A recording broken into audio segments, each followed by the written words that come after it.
Betul. Kalau saya melihatnya simpel sebenarnya. Kenaikan harga barang dan jasa yang terjadi di pasar sekarang, itu menurut saya real inflasi. Saya sebutnya real inflasi, bukan data Consumer Price Index kan. Oke. Real inflasi menurut saya di negara kita tuh 15% dalam tahun. Sebenarnya. Sebenarnya. Jadi kalau misalnya Pak Helmi, misalnya contoh ada air nih, tapi di label nih, tahun ini sama tahun lalu. Tapi semuanya barang kayak kursi di label, kamera di label. Orang tuh akan panik, Pak. Tinggi sekali. 15% tahun ke tahun. Semuanya naiknya 15%. Karena berasnya 15,7. Jadi angka itu angka apa ya? Angka yang meninabobokan lah ya. Meninabobokan. Supaya kita tidak panik kali ya. Iya. Saya kemarin... Karena di US juga sama menurut saya. US kan yang paling tinggi juga energi, banyak beberapa yang nggak dimasukin dalam basket. Jadi basket itu sangat di-cherry pick lah menurut saya. Iya. Karena inflasi itu tidak bisa dihitung seperti itu. Itu kan perhitungan skalar. Menurut saya harus dihitung secara vektor.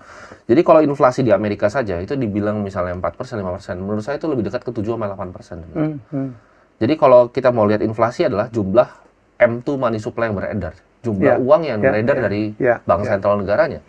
Di Amerika kita bisa tracking dengan kita lihat indeks S&P.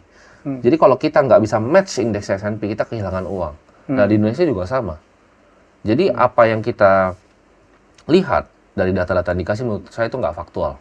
Nggak berdasarkan lapangan. Ya boleh lah dikasih data seperti itu. Tapi saya sebagai orang yang bagi beras setiap minggu, saya tahu persis naiknya itu berapa dan ekstrim Pak naiknya. Benar-benar ekstrim. Apalagi kita ngomong rumah ya. Rumah. Tanah. Oh itu ekstrim Pak. Pak Helmi punya rumah di sini, mungkin 10 tahun lalu sama sekarang harganya beda jauh sekali, Pak. Jauh sekali. Jadi orang yang sedangkan kenaikan gajinya tuh nggak signifikan, Pak UMR dari 10 tahun lalu. Terus gimana caranya orang zaman sekarang beli rumah, Pak? Jawabannya nggak bisa. Nah, orang ini nggak bisa beli aset. Jadi ini alarm ya untuk teman-teman properti ya, developer. Saya sempat dimarahin, ditegur, wah ini Pak Helmi nggak berpihak kepada kita gitu, menganjurkan anak muda untuk tidak beli rumah. Gue bukan menganjurkan, ini